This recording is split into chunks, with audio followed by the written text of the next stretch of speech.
Jama'a barkanmu da warhaka, assalamu alaikum. So a wannan bidiyon zan koya muku yadda shi amfani da kuyi Facebook zai muku. Amfanin shi yana da yawa but amma abubuwan da suka fi muhimmanci zai muku. So bayan kun shiga za ku ga start. Muka danna menu ina za ku danna start. So bayan kun danna start zai faɗa muku yadda bot ɗin yake, abubuwan da zai maka. Yace shi sophisticated frog ne.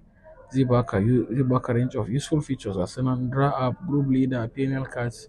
Ba abin da kai kake bukata a wannan lokacin ba kenan.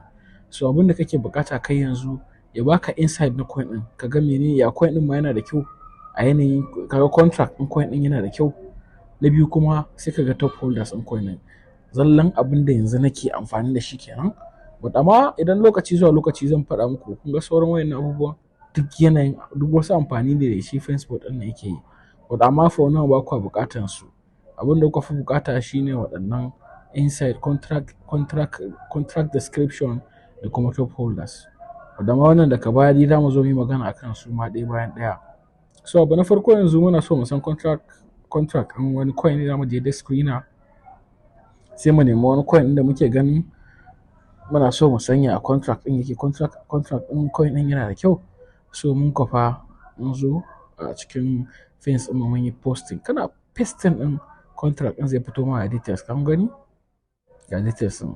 So developer ya sayar da na hannun shi, dexpage an biya kuɗin hoton da za a sa a dexscreener, top holders 18% suke rikewa, fresh wallet 6.2%, 7 days wallet da suke kwana 7 zuwa sama 16%, ga social channel ɗinsu, ga ATH ɗinsu, ga kuma 1 hour chat ɗinsu history, ga buy orders 746, sell orders 709, ga volume, ga liquidity pool, ga market capitalization. So abin da yake faruwa shine wannan liquidity pool din nan dole sai ka nemi liquidity ratio. Liquidity ratio kuma wannan calculation ɗinsa ake a waje daban. Wannan liquidity pool din nan zaka ɗauka 15k divided by market capitalization 133k sai ka times shi by 100. Percentage ɗin da ya baka shine zai determine cewa wannan coin ɗin zai sake sakowa ne saboda yana da karancin liquidity ko kuma yana da isasshen liquidity. Idan yana da karancin liquidity dole zai sako. Idan kuma yana da isasshen liquidity zai nemi resistance ne idan ya dan yawo kafin nan ya ƙara picking on chart. So amfanin da shi wannan bot din zai maka kenan abu biyu for now. Akwai abubuwan da zai da baya amma duk amfanin da zaka yi da shi kar ya wuce wannan. Kawai ka je ka duba top holders ka kuma duba description na contract address. Wayannan abubuwa biyu. Yanzu bari mu pasting mu nemo top holders. Kun ga na sa wannan sai ku rubuta TH kamar yadda na rubuta, sai ku sa contract address a ƙasa zai ƙara nuna muku top holders. So ga top holders ɗin coin ɗin nan. Na farko shrimp ne irin mu kenan, ya ku bayi shine number 2 kenan. Number 1 kuma liquidity pool ne, kun gan shi kamar ruwa. Liquidity pool ne wanda shi a cikin top holders. Number 2 ne zuwa number 10 su ne top holders. So number 3 bundle ne. Number 4 kuma well ne, kun gan shi da coins ɗin da yake rikewa duk sun nuna muku.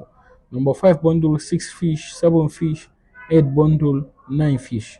So well kwaya ɗaya ne a cikin wannan coin ɗin. Sauran duk ƙananan masu kuɗi ne a cikin coin ɗin. So idan ka yi nemi liquidity ratio ɗinka ka tabbatar da liquidity ya isa, ya samu isasshen liquidity, to za ka iya neman entry ɗinka amma sai ka duba chart. So chart ma sai ka duba ka ga ina liquidity yake a chart ɗin. Shin yana da liquidity, yana kan liquidity mai resistance ne ko kuma yana tangal-tangal ne zai iya saukowa. So shi ma za ka duba shi. So amma but for now iya amfani da Facebook zai maka kenan. Ka duba a on-chain analytic, wato ka duba coin description na contract address ɗin da kuma top holders. Na gode in ka busa to shi Afirka. Mai tambaya comment section.